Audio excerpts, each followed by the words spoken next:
Today we will study the first lesson of the class 10th English book, that is A Letter to the God. The house, the only one in the entire valley, sat on the crest of a low hill. From this height one should see the river and the field of the ripe corn dotted with the flowers that always promised a good harvest. The only thing the earth needed was a downpour, or at least a shower. Throughout the morning, Lencho, who knew this field intimately, had done nothing else but see the sky towards the northeast. Now we are really going to get some water, woman. The woman who was preparing supper replied, "Yes, God willing." The older boys were working in the field while the smaller ones were playing near the house until the woman called to them all, "Come for dinner." It was during the meal that just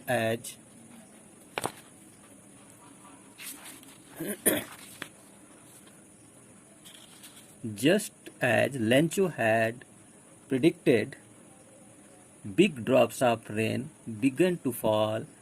In the northeast, huge mountain of clouds could be seen approaching. The air was fresh and sweet. The man went out for no other reason than to have the pleasure of feeling the rain on his body. And when he returned, he exclaimed, "These aren't raindrops falling from the sky, they are new coins. The big drops are 10-cent pieces and the little ones are fives." With a satisfied expression, he regarded the field of ripe corn with its flower draped in a curtain of rain. But suddenly a strong wind began to blow, and along with the rain, very large hailstones began to fall. These truly did resemble new silver coins. The boys, exposing themselves to the rain, ran out to collect the frozen pearls. "It's really getting bad now," exclaimed the man. "I hope it passes quickly." It did not pass quickly. For an hour the hail rained on the house, the garden, the hillside, the cornfield, on the whole valley. The field was white as it covered with salt. Not a leaf remained on the trees. The corn was totally destroyed. The flowers were gone from the plants. Lancho's soul was filled with sadness. When the storm had passed, he stood in the middle of the field and said to his son, "A plague of locusts would have left more than this. The hail has left nothing. This year we will have to no corn." That night was sorrowful. "All our works for nothing. There's no one who can help us. We will all go hungry this year." अब मैं इसको हिंदी में आप लोगों को बताने की कोशिश करता हूँ. The house, the only one in the entire valley, sat on the crest of a low hill. जो घर है वह पूरे वैली यानी घाटी में अकेले ही था. और sat on the crest of a low hill यानी क्रेस्ट असल में जो वॉल्केनो होता है उसके इरप्ट होने के बाद, जब वॉल्केनो का कह सकते हैं जो मुहाना होता है उसको क्रेस्ट कहते हैं, लेकिन यहाँ पे क्रेस्ट ऑफ लो हिल यानी कि जो एक छोटी सी पहाड़ी थी उसके ऊपर ये एक घर था. From the height one could see the river and the field of ripe corn dotted with the flowers that always promised a good harvest. उस घर के पास से या उस पहाड़ी के जहाँ पर वो घर था, उस ऊंचाई से अगर कोई भी देखे तो चारों तरफ फैला हुआ जो खेत था या मैदान था या फील्ड था, और जो वहाँ पर एक नदी बह रही थी वो, और जो खेत थे जिसमें कि कॉर्न यानी मक्के की फसल जो थी वो पूरा दिखाई दे रहा था, और मक्के की फसल पे जो फूल लगे थे वो ये वादा कर रहा था, ये बता रहा था कि इस साल फसल अच्छी होगी। The only thing the earth needed was a downpour or at least a shower. सिर्फ एक चीज़ की कमी थी, यानी पृथ्वी या खेतों को सिर्फ एक चीज़ की कमी थी महसूस हो रही थी, और एक चीज़ की आवश्यकता हो रही थी कि जो अर्थ है या ज़मीन है या खेत है उसे एक हल्के से बारिश की या कम से कम एक फुहारे की जरूरत, बारिश के फुहारे की जरूरत थी। Through out the morning लैंचो who knew his fields intimately had done nothing else but see the sky towards the north.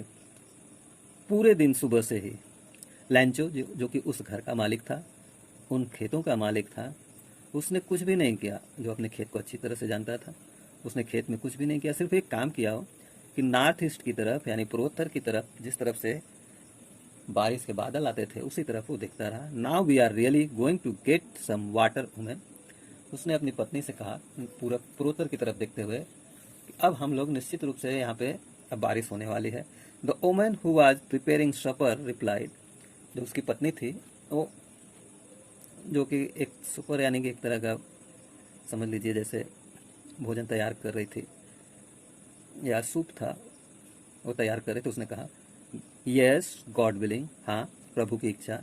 The older boys were working in the field. जो बड़े बच्चे थे वो खेत में काम कर रहे थे। While the smaller ones were playing near the house. और जबकि छोटे जो बच्चे थे जिनकी उम्र कम थी वो घर के पास में ही खेल रहे थे। Until the woman call to them all. और वो लोग तब तक अपना काम करते रहे जब तक कि लेंचो की औरत ने उन्हें बुलाया नहीं। कम फॉर डिनर, आओ खाना खा लो। It was during the meal that just as, यह वही समय था जब वो लोग भोजन कर रहे थे, ठीक उसी समय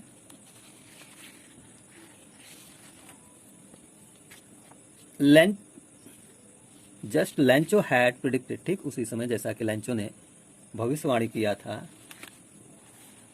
कि आज बारिश होगी। Big drops of rain began to fall.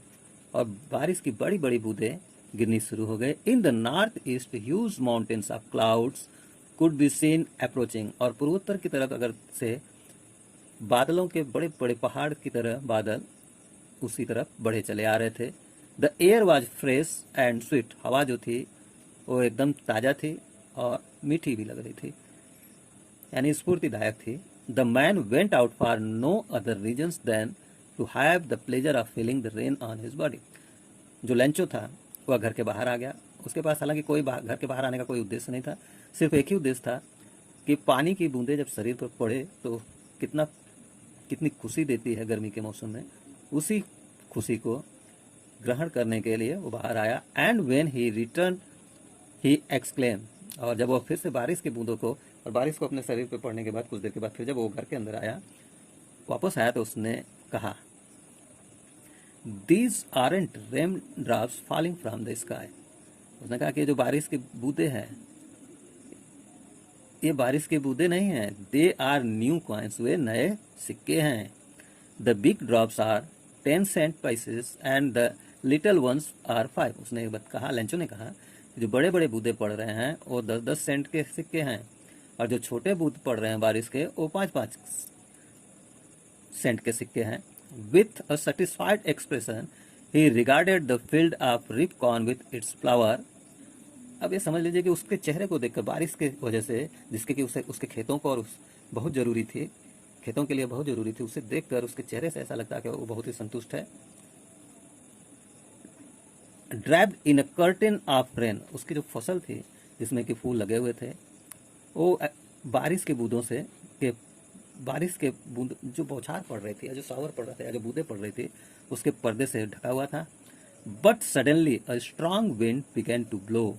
और तभी अचानक तेज हवाएं चलने लगी। And along with the rain very large hailstone began to fall. और बारिश के साथ में ही बड़े आकार के हेलस्टोन यानी कि पत्थर, बर्फ के पत्थर गिरने शुरू हो गए, बर्फ गिरनी शुरू हो गई, जिसको हम लोग ओला कहते हैं। These truly did resemble new silver coin. और ऐसा लग रहा था कि सच में चांदी के सिक्के बरस रहे हैं, उन्हीं की तरह लग रहा था। The boys exposing themselves to the rain ran out to collect the frozen pearls. बच्चे जो कि बारिश में इधर उधर दौड़ रहे थे और आनंद ले रहे थे, वो भागकर उन जमे हुए फ्रोजन पर्ल्स यानी जमे हुए मोतियों को इकट्ठा करने के लिए बाहर की तरफ भागे। It's really getting bad now exclaim the man. Man यानी लेंचो ने कहा कि अब तो ये बहुत बुरा हो रहा है। I hope it passes quickly. It did not pass quickly. उसने कहा कि मैं आशा करता हूँ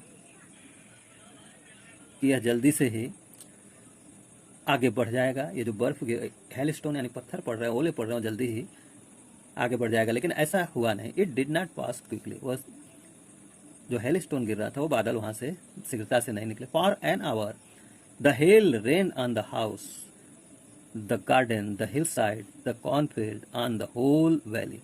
और लगभग 1 घंटे तक ये जो बर्फ था या ओला था वो लगातार गिरते रहा घर के ऊपर, बगीचे में, पहाड़ों के चारों तरफ, और जो कॉर्नफील्ड था यानी मक्के के खेत थे उसमें भी, ऑन द होल वैली, संपूर्ण वैली में। The field was white as if covered with salt. पूरा खेत, पूरी घाटी सफ़ेद हो गया, ऐसा लगता था जैसे नमक से ढका गया हो। इसके आगे जो बचा हुआ है उसको मैं अगले वीडियो में आप लोगों को उसको एक्सप्लेन करूँगा। Thank you.